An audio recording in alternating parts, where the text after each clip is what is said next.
하나님 말씀은 창세기 39장 2절과 3절의 말씀이 되겠습니다.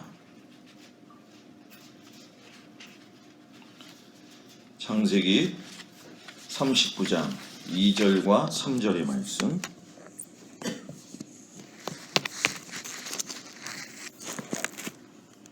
다 찾으셨나요? 2절과 3절 말씀 두 절이니까 우리 다 같이 한 목소리로 봉독합니다. 여호와께서 요셉과 함께 하심으로 그가 형통한 자가 되어 그의 주인 애굽 사람의 집에 있으니 그의 주인이 여호와께서 그와 함께 하심을 보며 또 여호와께서 그의 범사에 형통하게 하심을 보았더라. 아멘. 할렐루야. 말씀을 위해서 기도하겠습니다. 주님, 오늘도 추운 날씨 가운데 주님 앞에 나온 성도들 한 사람 한 사람을 기억하여 주시옵시고 저들의 삶과 모든 환경 가운데 하나님 동행하여 주옵소서. 주의 가운데서 몸을 잘 보존할 수 있도록 인도하여 주시옵시고 아버지 하나님 몸 관리를 잘 할 수 있도록 도와주시고 영적인 관리는 더욱 잘하게 하여 주시옵소서. 오늘도 말씀 가운데 하나님 함께 하시기를 간절히 바라오며 예수님의 이름으로 기도드렸습니다. 아멘. 다 같이 따라합니다. 하나님의 비전을 이룬 사람 요셉. 올해 들면서 비전에 대한 이야기를 제가 하는 이유는 꿈이 없는 사람은 망하게 됩니다. 나이가 불문하고 꿈이 있어야 되고 자기가 개발해야 될 것을 아는 것, 그것이 굉장히 중요합니다. 또 우리 교회도 이제 8년을 넘어가면서 나름대로의 어떤 믿음 체계도 중요하겠고 또 꿈을 통해서 교회를 이루어가고 또 여러분들의 신앙도 하나님이 주신 비전을, 꿈을 다시 발견해서 인생의 그 마지막까지의 삶이 언제일지 모르지만 우리가 기쁜 마음으로 즐거운 마음으로 하나님의 뜻을 이루어 드릴 수 있는 그런 사람들이 되기를 주의 이름으로 축복합니다.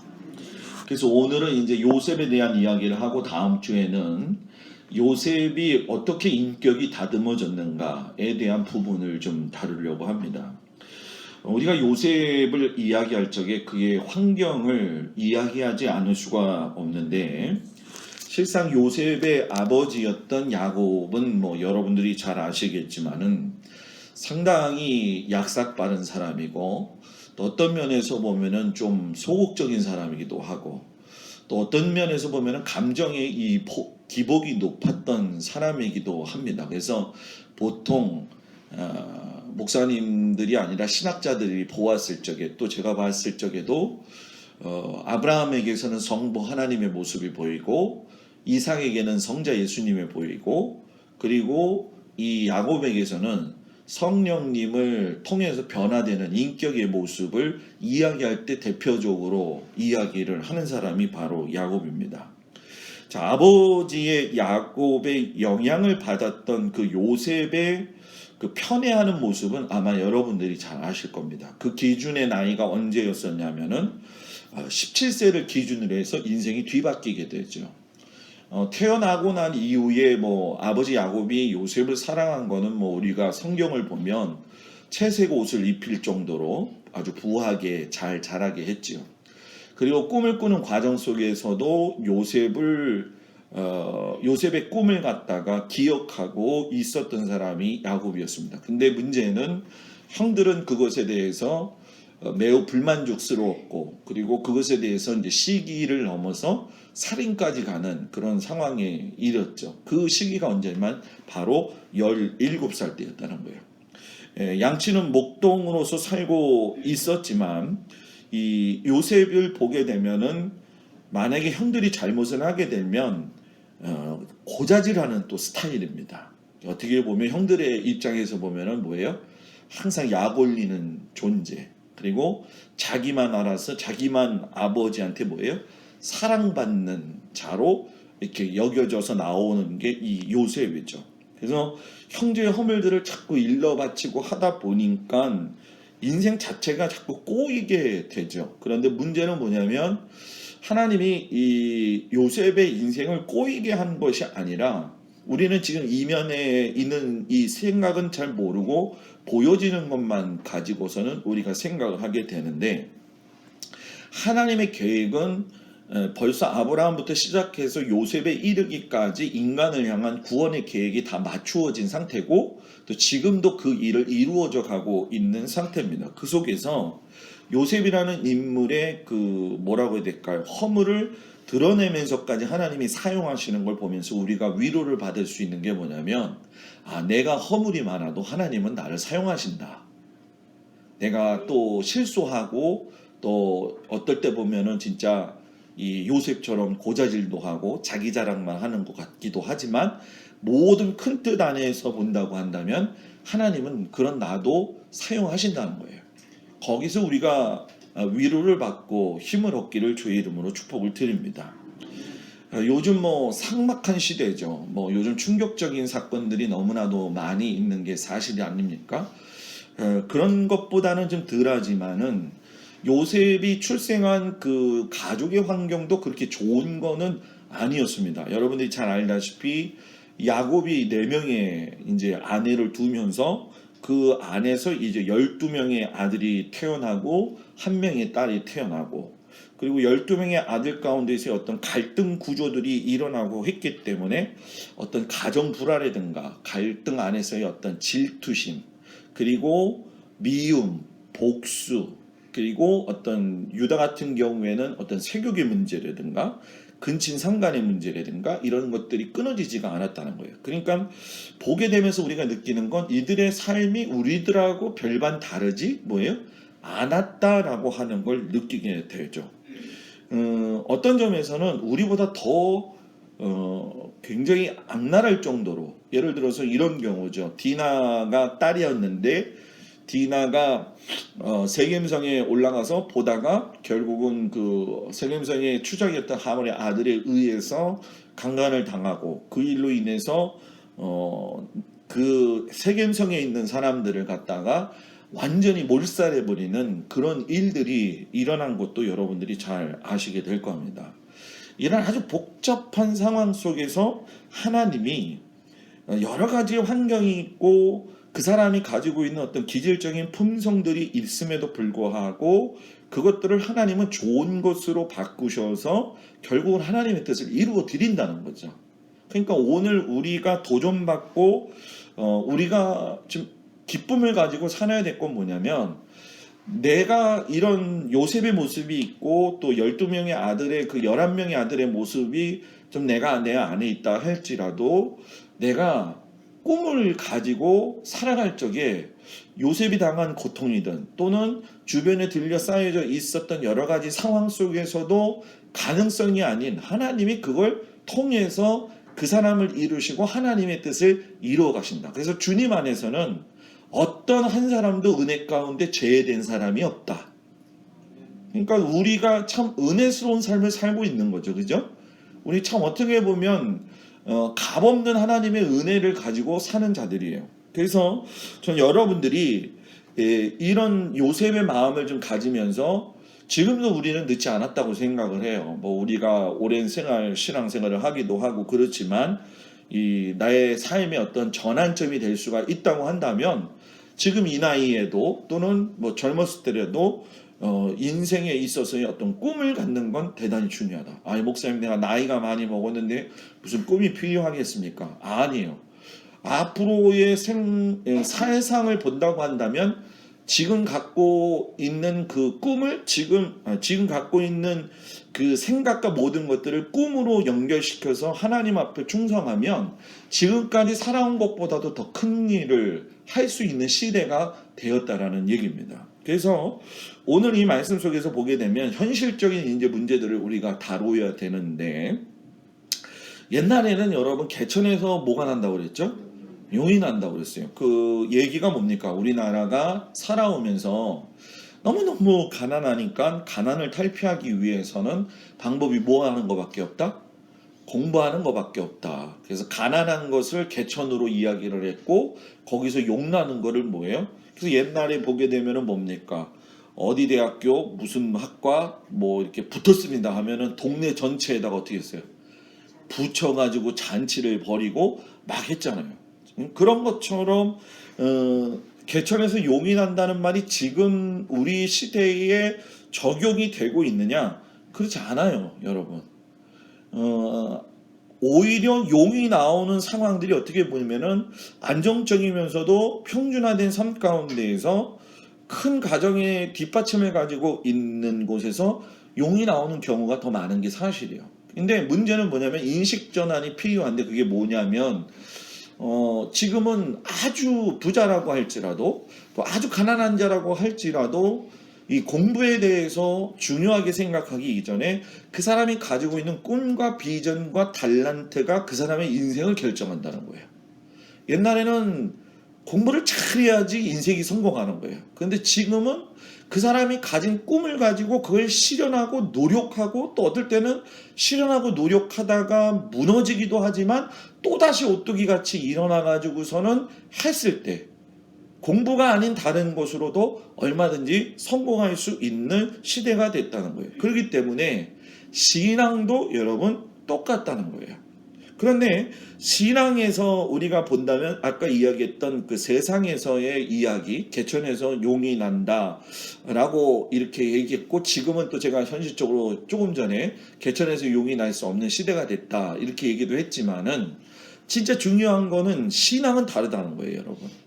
자, 신앙은 왜 다르냐면 신앙은 개천과 같이 밑바닥까지 내려가야지 하나님을 볼 수가 있어요.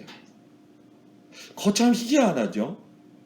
그냥 우리가 평준화된 삶을 살고 그냥 평범하게 신앙생활을 하면서 하나님을 만날 수 있으면 참 좋은데 사람이 가진 속성이 무엇이냐면은 밑바닥까지 내려가야지 그때 이제 두 손을 놓고 하나님을 향해서 두 손을 올리는 그런 모습이 있다는 거예요. 그 삶을 산 사람이 누구냐 하면 바로 요셉의 삶이죠. 어저께 제가 설교 시간에도 가끔 여러분들한테 말씀을 드렸던 그 제천에서 가르쳤던 고등학생, 그 고등학생이 이제 신학교를 졸업하고 수련 목회자가 감리교는 되면은 훈련을 3년 받고 목사 안수를 받게 돼 있어요. 그래서 저 서울연회 쪽에서 지금 수련 목회를 하다가 수련 목회 처음 시작했을 때에 목사님하고 중간에 목사님이 바뀐 거예요. 그러니까 중간에 목사님이 참 어렵게 하고 힘들게 하고 뭐 여러 가지 지금 이해 안 되는 일들이에요. 여러분들한테 이야기해도 그런 모르는 목회자들의 어떤 고민의 문제인데 올해 원래 4월 달에 안수를 받아요. 수련 목회자로서. 그런데 그거를 손을 놓고 다시 개척을 해서 어저께 인사를 한다고 저를 찾아온 거예요. 그동안 그 친구가 했던 거를 들어보니까 뭐 이루 말할 수 없는 일들이고 또 그 옆에 있는 사모님과 그리고 어린아이를 이렇게 보면서 옛날에 누가 생각이 날까요? 제가 생각이 나죠. 제가 그 사모님한테 한번 물어봤어요. 사모님은 이 소민이를 낳았을 적에 그런 상황 속에서 아픔이 있을 때 낳았습니까? 아니면 그 이전에 낳았습니까? 그랬더니 그 이전에 낳았다고 얘기를 하더라고요. 그래서 결혼을 하자마자 문제가 터진 게 남편 전도사의 그런 문제, 부당한 문제들, 그리고 또 이제 시아버지가 폐암으로써 죽기 직전까지 갔는데도 불구하고 서울대에서 여러 번 수술을 통해 가지고서 제가 그래서 박준석 원사님이 서울대 입원하셨을 적에 거기를 제가 찾아갔었는데 바로 옆방에 계셨었어요. 근데 가서 보니까는 주무시고 계시길래 제가 그냥 하고 왔는데 그분이 서울대학병원에서 이래로 그런 적이 없이 살아나셨어요.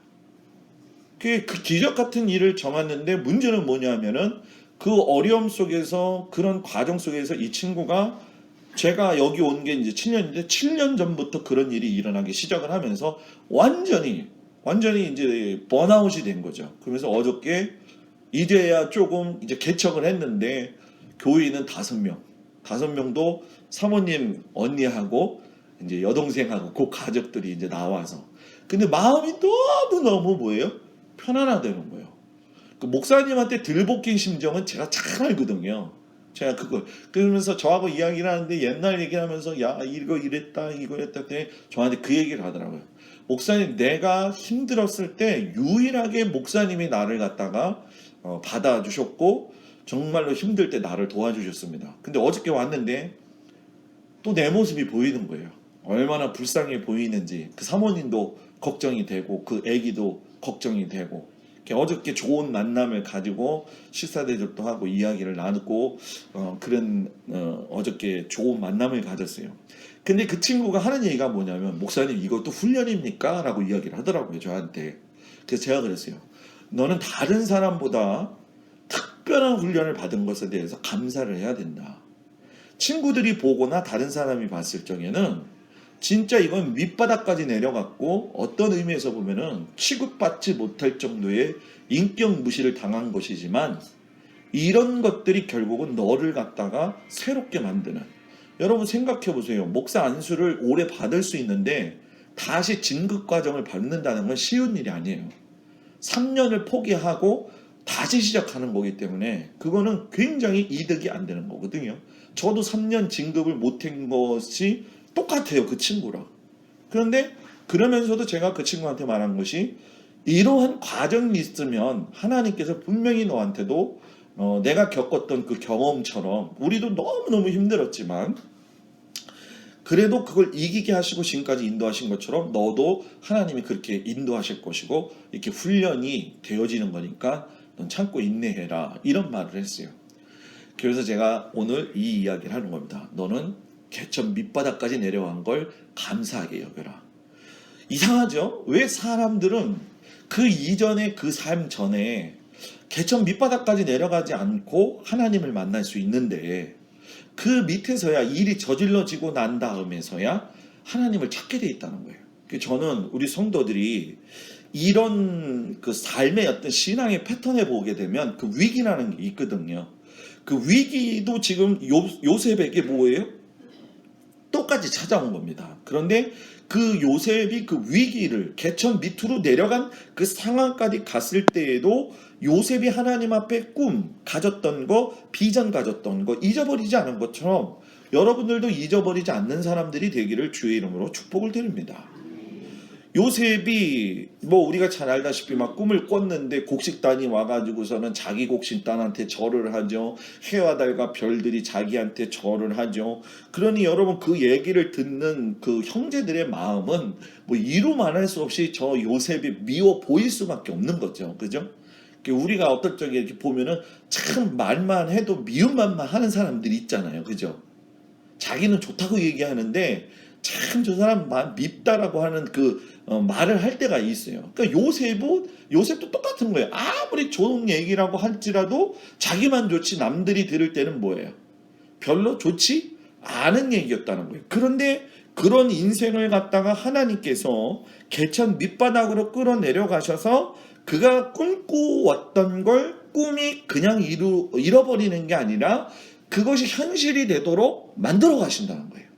그러니까 꿈을 이루고 비전을 이루는 건 대가를 지불해야지만이 거기서 그 꿈이 이루어진다는 거예요. 그래서 교회도 마찬가지고 목회자도 마찬가지고 여러분의 가정도 마찬가지고 하나님께서 여러분들을 갖다가 훈련시킬 때 어떨 때는 물질적으로 훈련시키실 때도 있고 또 어떨 때는 건강으로도 막 훈련을 시킬 때가 있고 또 어떨 때는 뭐 부모와 자식 간의 문제로 또는 뭐 보이지 않는 세상의 속에서의 문제로 인해서 어려움을 당할 때가 있습니다. 그럴 때 우리가 취해야 될 것이 무엇이냐면 맨 처음 내가 가졌던 요셉의 마음처럼 하나님을 향해 있었던 나의 마음을 잃어버리지 말자는 거예요. 저도 참 어려웠을 때마다 그때 진짜 못 감당하지만 그때마다 하나님 앞에 그랬어요. 하나님 뭔가 일이 있지요. 주님이 인도하시니까 지금까지 왔지요. 인도하시면서 왔지요. 저도 그 믿음 고백을 가지고 왔어요. 그래서 저는 괜찮아요. 근데 저는 저희 가족들한테는 미안하죠. 왜? 저는 저 혼자는 견딘다고 온다고 했지만은 가족들이야 뭐 참 어려운 상황이었잖아요. 여러분들도 아버지 된 입장으로서 우리 권사님들 남편 된 입장으로서 한번 생각을 해보세요. 김상동 권사님이 만약에 고생을 하면서 지금 살고 있다. 나는 괜찮아요. 근데 자식들 때문에 참 안타까울 때가 있습니까 없습니까? 있죠. 그죠? 그런 거하고 뭐예요? 똑같은 거예요. 가중 이게 뭡니까? 감당해야 될 부분들이 있다는 거예요. 그러니까 교회도 마찬가지고 여러분들도 그렇고 저도 그렇고 뭐 가정도 그렇고 감당해야 될 부분들을 감당하지 못하면은 하나님이 계획하신 그 목적지까지 가는데 시간이 너무 많이 걸린다는 거예요. 그래서 그 훈련 받는 거를 힘들어하지 마세요. 힘든 게 사실이에요. 저도 힘들었고요. 그런데 힘든 거를 다르게 한번 발전을 시켜보자. 야, 하나님이 이 다음에 이 훈련 다음엔 더 기가 막힌 일을 우리에게 주실 거야. 예? 야, 이렇게 힘들어도 하나님이 뒤에서 나를 갖다가 세워주실 거야. 이런 마음을 갖기를 바랍니다. 거기서 우리의 소망이 있고 거기에 우리가 뭐가요? 인내가 있다라고 하는 사실이에요. 그리고 우리가 세 번째로 좀 알아야 될 것이 무엇이냐면 절대로 실망하지 말라는 얘기예요. 많은 어려움이 있고 굴곡이 있고 걸림돌이 있어요. 우리가 집사람하고도 저도 이렇게 큐티하면서 나누기도 하지만은 예수님께서 그런 말씀을 하셨잖아요. 넓은 길로 가지 말고 좁은 길로 가고 좁은 문으로 들어가라고 했잖아요. 그러니까 좁은 문 들어가고 좁은 길 가는 건 결국 내가 예수님을 믿고 따라갈 때에 내 삶 앞에 내가 주님을 닮아가든 내가 주님을 위해서 살아가든 내 앞에 뭐가 있다는 거예요. 걸림돌이 있다는 거예요. 넓은 문, 넓은 길은 언제든지 자연스럽게 갈 수가 있는 거예요. 그런데 가다가 보면은 길이 좁아질 수 있고 문이 좁아질 수 있다는 거예요. 그거는 뭐예요? 분명히 그 앞에 걸림돌이 있고 무언가 가로막고 있는 장애물이 있다는 거예요. 그런데 그 장애물을 볼 때에 실망하지 말았다는 거예요. 실망하지 말라는 거예요. 근데 대개의 경우 요셉도 마찬가지였지만 아버지가 편애해가지고 채색 옷을 입혔으니까 얼마나 그 당시에 채색 옷을 입는다는 얘기는 여러분 대단한 사랑을 받았다는 얘기거든요. 그리고 대단한 부자였다라고 하는 것도 우리가 암시적으로 알 수 있는 거죠. 그리고 편애하는 과정 속에서 있었기 때문에 요셉의 삶 자체가 넓은 길이었고 넓은 문의 삶이었다는 거예요. 그런데 그것이 어느 날 갑자기 형들을 찾아감으로 인해 가지고 형들이 가지고 있던 불만이 쌓이고 또 쌓이다가 본물처럼 어떻게 됐어요?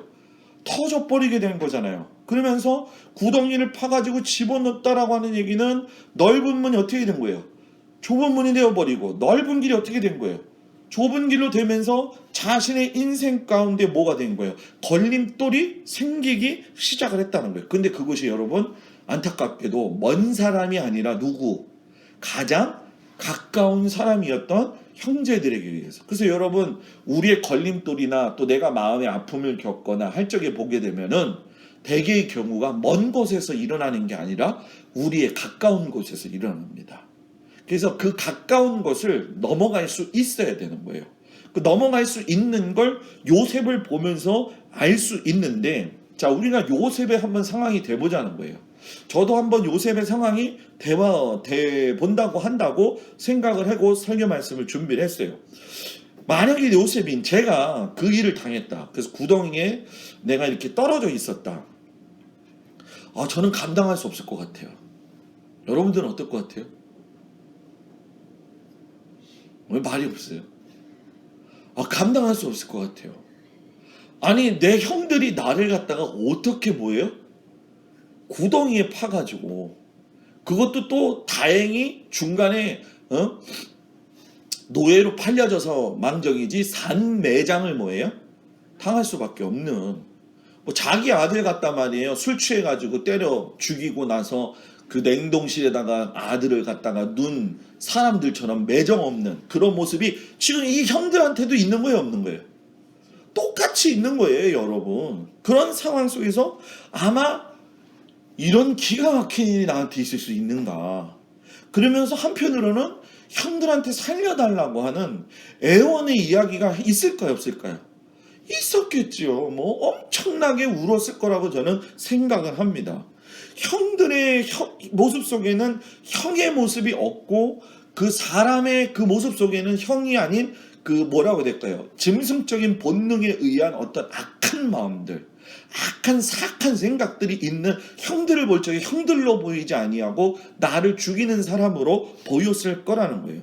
근데 여러분 그때 요셉의 꿈이 무너지기 시작을 했느냐? 요셉은 꿈꾼 것이 분명히 있었기 때문에 그 꿈에 대해서는 잊어버리지 않았는데 그 상황 속에서는 꿈을 생각할 수 없는 건 뭐예요? 사실이에요. 왜? 고난을 당하고 경험을 너무 어렵게 당하게 되면 그 길을 갖다가 뭐예요? 방향을 갖다가 제대로 뭐예요? 찾지 못하는 것처럼. 근데 여러분 그때도 요셉이 쭉 보게 되면은 여러분 잘 알지만 그 패턴을 보게 되면은 거기서 일어나 가지고 오늘 읽은 말씀처럼 뭐예요? 보디발의 집에 가서 보디발이 그 뭡니까? 집안을 살피는 그 역할, 관리인 역할을 했는데 뭐라고 이야기해요? 아, 여호와께서 요셉과 함께 하시는데 그가 형통한 자가 되어져서 그의 주인 애굽 사람의 집에 있으니 그의 주인이 여호와께서 그와 함께 하심을 보며 또 여호와께서 그의 범사에 형통하게 하심을 보았더라. 이렇게 얘기를 하잖아요. 노예로 팔려가지고 갔어요. 가가지고 있던 그 집에서 그 집의 주인이 하나님이 있는 걸 보게 된 거예요. 근데 누구를 통해서 보게 된 거예요? 요셉을 통해서 보게 된 거예요. 요셉이 구덩이에 있어가지고 죽은 것 같았는데 노예가 돼서 그 집에 왔는데 하나님이 그하고 함께 하시니까 그를 형통하게 하시고 그 형통함을 통해 가지고 그 주인이 여호와 하나님이 계신 걸 봤다는 얘기예요. 그러니까 나는요 어려움 당할 수 있어요. 힘든 상황에 부딪힐 수 있어요. 그런데 내가 가는 곳에 내가 형통해짐으로 인해서 하나님이 살아계신 걸 다른 사람들이 볼 수 있다는 거예요. 그 믿음을 가지세요. 그냥 나 끝났어. 이제는 아무것도 없어. 이제 틀렸어. 교회도 우리 교회도 마찬가지 아니에요? 우리 교회가 하나님이 계실 때에 형통함을 누릴 수 있는데 누구 목사를 통해서 성도인 여러분들을 통해서 형통함 하나하나가 있을 적에 다른 사람들이 보고 야, 그 교회는 하나님의 여호와 하나님이 함께 하시는 교회더라. 그러면 누가 형통한 사람이 되어야 돼요? 여러분들이 형통한 사람이 되어야 돼요. 근데 이 형통함은 누가 가지고 있느냐? 자기의 꿈을 잃어버리지 않고 있는 사람. 가끔은 잃어버릴 수가 있어요. 그러나 그 꿈이 그 속 안에 숨겨져 있는 사람은 하나님이 갖고 계신 건 그대로 이루신다는 거예요. 그런 상황 속에서 또 여러분 어떡합니까? 잡혀 들어가 가지고서는 그 여자 때문에, 그죠? 보디발의 아내의 유혹 때문에 잡혀 들어갔잖아요. 그 상황 속에서 여러분 생각해 보세요. 저도 그런 생각을 해봤는데 형들한테 의해 가지고 그런 어려움을 당했어요. 또 울고 싶어서 그런 어려움을 당하면서 갔는데 노예로 갔다가 이거 잘 풀리네. 이제 좁은 문에서 뭐 어떻게 돼요? 넓은 문으로 이제 들어가는 시작이네. 야, 좁은 길 지났다. 이제 넓은 길로 가려고 하네. 이제 근데 어느 날 갑자기 자기는 아무것도 안 했는데 오해를 받아가지고 마치 뭐예요? 내가 마치 겁탈하려고 했던 사람처럼 완전히 낙인이 찍혀가지고 감옥에 들어갔는데 억울해 안 억울해요? 여러분들은 안 억울한가 봐요. 저 같으면 너무 억울해서 죽을 것 같아요. 막 소리를 지르면서 이게 뭔 말입니까? 저 여자가 문제지. 근데 여러분 기가 막힌 건 보디발은요 요셉이 했다는 거를 요셉이 안 했다는 거를 뭐예요? 알고 있었어요. 어떤 이유에서인지는 모르겠지만 문제는 그런 상황 속에서 요셉이 내어 감옥까지 들어갔다는 얘기는 하나님은요 시련을 밑바닥까지 또 내려갔다고 해가지고 그 사람을 안심시키는 게 아니라 진짜 큰 하나님의 일을 하기 위해서 그 큰 꿈을 이루기 위해서는 그 위에 더한 훈련도 하나님은 하시는데 그거를 우리가 억울하다고 생각하지 말고 이겨가자는 거죠. 이겨가자는 거예요. 여러분 그 요셉의 마음에 이제는 살았다 생각했는데 보디발 아내만 생각하면 그 안에서 저 못된 여자 그런 생각이 먼저 났을까요? 안 났을까요? 여러분들은 안 났겠어요? 났을 것 같아요. 그죠? 잠만 자다가도 혈압이 올라가지고 벌떡 일어나고 그죠? 뭐 요즘 같으면 너무 화가 나니까 우황청심원도 좀 사먹고 그랬어야 될 수도 있을 거예요. 그런데 여러분 잘 보십시오. 그런 그 상황 속에서 술 맡은 간원장의 꿈도 해석을 해줬어요. 계속 여러분 그 꿈이 있는 자에게 무엇이 담겨집니까? 요셉에게 고난을 통해서 훈련을 통해서 쓴뿌리가 남게 돼요. 그냥 아니에요. 쓴뿌리가 남게 돼요. 상처가 있다는 거예요. 꿈이 있어도 상처가 있고 쓴뿌리가 있다는 거예요. 아픔이 있다는 거예요. 아픔이 있다는 거예요. 그래서 다음 주에 그것이 풀어지는 그 은혜에 대해서 이제 제가 여러분한테 말씀을 드리겠지만은, 여러분 그 쓴뿌리를 결국은 나중에 가서야 하나님께서 한꺼번에 풀어버리시잖아요. 그죠? 애굽에 뭐를 되게 만드셔서, 총리를 되게 만드셔서, 그래서 다음 주에 요셉의 인격이 어떻게 다듬어졌는가, 그 이야기를 하면서 그 쓴뿌리가 어떻게 풀어졌느냐, 이 이야기를 할 건데, 중요한 것은, 오늘의 말씀에서 중요한 건 여러분, 내가 어떤 상황에 있다 할지라도 하나님의 계획에 의해서 끌려가고 있다라고 하는 것을 잊지 말자는 거예요. 우리 교회도 하나님의 계획 가운데서 끌려가고 있다라고 하는 걸 뭐예요? 인정하자는 거예요. 여러분들의 삶도 지금 똑같은 거예요. 어떤 환난이 있든 어떤 상황이 됐든 하나님은 그 꿈 속에서 여러분들의 완성체를 만들기 위해서 지금 뭐예요? 이끌고 가시는 거예요. 근데 지금 너무 내가 힘드니까 나 이거 지금 이끌고 간다는 생각이 안 들고 하나님에 대한 무슨 생각만 들어요? 엉망이 들 때도 있고, 하나님에 대한 뭐가 있어요? 오해의 마음도 생기고, 하나님이 어떻게 나한테 이러실 수가 있는가? 라는 마음이 들 때도 있는 게 사실이에요. 저도 그런 경험을 했어요. 목회하면서 어떻게 이럴 수가 있지, 하나님이. 내가 잘못한 것도 있지만 하나님이 나한테 꼭 이 정도까지 하셔야 되는가? 어저께 만난 그 전도사님처럼 도대체 이해가 되지 않는 그런 일을 당하면서도. 그런데 여러분, 중요한 것은 하나님은 평범한 사람, 평범한 교회, 평범한 가정을 사용하기보다는 비범한 사람, 비범한 가정, 비범한 교회를 하나님은 일하시게 하십니다.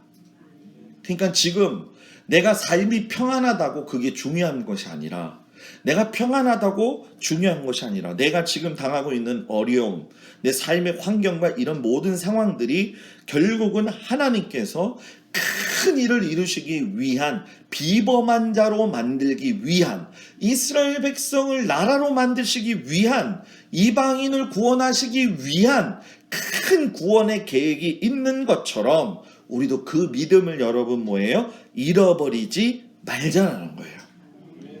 여러분 성경에 보게 되면은 형들이 찾아가가지고서는 곡식을 빌리려고 할 적에 요셉은 형들을 알아봤어요, 안 알아봤어요? 근데 형들은 요셉을 알아봤어요, 못 알아봤어요? 자, 그러면 여러분들 왜 그랬을 것 같아요? 요셉은 형들을 알아봤는데 형들은 요셉을 못 알아봤다. 저도 이 말씀 때문에 고민이 됐어요. 왜 요셉은 형들을 알아봤고 형들은 왜 요셉을 못 알아봤을까? 근데 어느 순간 딱 마음에 저한테 주시는 게 있었어요. 그게 뭐냐면은, 형들은요 요셉을 팔고 살면서 인생을 편안하게 살지 못했어요. 마음에 죄책감이 있는 사람들은 얼굴 그대로 다 있다는 거예요. 오늘 제가 아끼는 후배하고 전화 통화를 했어요. 그랬더니 자기가 거기서 부목사를 하러 이제 들어간 지가 7년이 됐는데, 7년 됐을 때 사진하고 지금의 자기의 사진을 봤대요, 저한테. 그러면서 선배님, 그래서 그때 7년 전의 모습은요 하나도 없고요, 어떤 북한 사람이 앉아있는 것 같아요, 이렇게 얘기를 하더라고요, 저한테. 그래서 바싹 늙었구나, 그 얘기를 했어요. 자, 이 얘기가 무슨 얘기냐면, 형들은 자기 동생에 대한 그런 마음이 있었기 때문에 인생에 어떤 일이 즐거워도 즐거울 수가 없는 거예요. 그런데 요셉은 여러분 반대로 생각해봐요. 그 어려운 일이 있어도 하나님이 지키셔서 지금까지 제가 국무총리가 되었다는 거예요, 결국은. 그러면 그 쓴뿌리가 한꺼번에 싹 풀렸잖아요, 그죠? 그 쓴뿌리가 남아있던 것이 싹 풀리고, 마음속에 있었던 그 뭐라고 할까요? 원수 같았던 마음, 미웠던 마음, 이런 것들이 싹 사라지게 되면 얼굴빛이 변할까요, 안 변할까요? 변하겠죠. 예전에 요셉의 모습이 있을까요, 없을까요? 없는 거죠. 왜? 하나님의 사랑을 경험을 했으니까는 결국은 요셉의 마음속에는 누가 계신 거예요? 하나님이 계신 거예요. 그러니까 하나님의 모습을 가지고 있는 요셉의 모습을 볼 수가 없는 거죠. 왜? 죄인된 마음을 가지고 있는 그들에게는 도저히 하나님의 얼굴을 가지고 있는 요셉의 얼굴을 볼 수가 없는 거예요. 예를 들어서 요셉이 하나님의 얼굴이 아닌 낙심이 돼가지고 억울했던 그 마음, 울었던 그 마음을 가지고 그냥 국무총리가 될 수도 없었겠지만, 그렇게 있었다고 한다면 형님들도 누구를, 요셉을 뭐예요? 알아볼 수 있겠었겠죠. 그런데 그 기간을 다 지나고 난 다음에서 절망을 수용하고 고된 훈련을 수용하고 고된 상황들을 이겨냈을 때 그가 하나님을 만나니까, 하나님을 만나서 얼굴을 배울 때에 자신의 얼굴이 하나님과 같아졌더라. 그래서 세상 사람은 하나님의 사람인 성도의 얼굴을 보면서 하나님을 볼 수가 있어야 되는 거예요. 우리가 그렇게 살아야 된다는 거예요. 그래서 보디발이 그걸 알았다는 거예요. 그의 집에 형통함이 올 수밖에 없다는 걸 아는 거예요. 왜? 하나님의 사람이 자기의 뭐예요? 집에 들어와 있기 때문에. 그래서 우리가 부족해도 하나님의 사람, 하나님의 마음을 가지고 살아야지 넉넉한 사람이 되는 것이고 사랑을 베풀어 줄 수 있는 사람이고, 여러분 뭐예요? 그 삶 속에서 뭐예요? 은혜가 있는 삶이 되어진다는 거예요. 어떤 사람이 이런 말을 했어요. 제가 좋아가지고 적었는데 이렇게 얘기하더라고요. 하늘에 어떤 사람에게 장차 큰 일을 할 수 있도록 중책을 맡기려고 하면 먼저 그 사람 마음을 괴롭게 하고 그 살을 다 빠지게 하고 먹을 것과 입을 것을 아쉽게 하고, 그래서 지치게 하고, 그가 하는 일 중에서 되는 일은 하나도 없이 자꾸만 꼬이게 한다. 그렇게 하는 까닭은 그 마음을 움직여서 천성을 끈질기게 하고 자기의 성질을 참아내게 하고 그 전에 해내지 못했던 일들을 더 잘할 수 있도록 하기 위함이다. 저는 이 말씀이 있는데 많은 위로를 받았어요. 많은 힘을 얻었어요. 사랑하는 여러분, 여러분들도 마찬가지예요. 오늘 이 말씀처럼 때로는 그 절박감, 그 어려움이 있다 할지라도 그 속에서 하나님이 여러분들을 하나님의 사람으로 만들어가고 있다는 거. 저도 하나님이 만들어가고 있는 것이고 여러분들도 하나님이 뭐예요? 만들어가시고 있는 거예요. 그러니까 지금에 일어난 상황에 대해서 안타까워하지 마세요. 우리는 그 안타까움보다는 오히려 그 문제를 놓고 기도하는 태도가 있으면 하나님께서 그 태도 때문에라도 모든 걸 다 바꾸십니다. 그런 믿음을 사는 저와 여러분들이 되기를 주의 이름으로 축복합니다. 기도하겠습니다.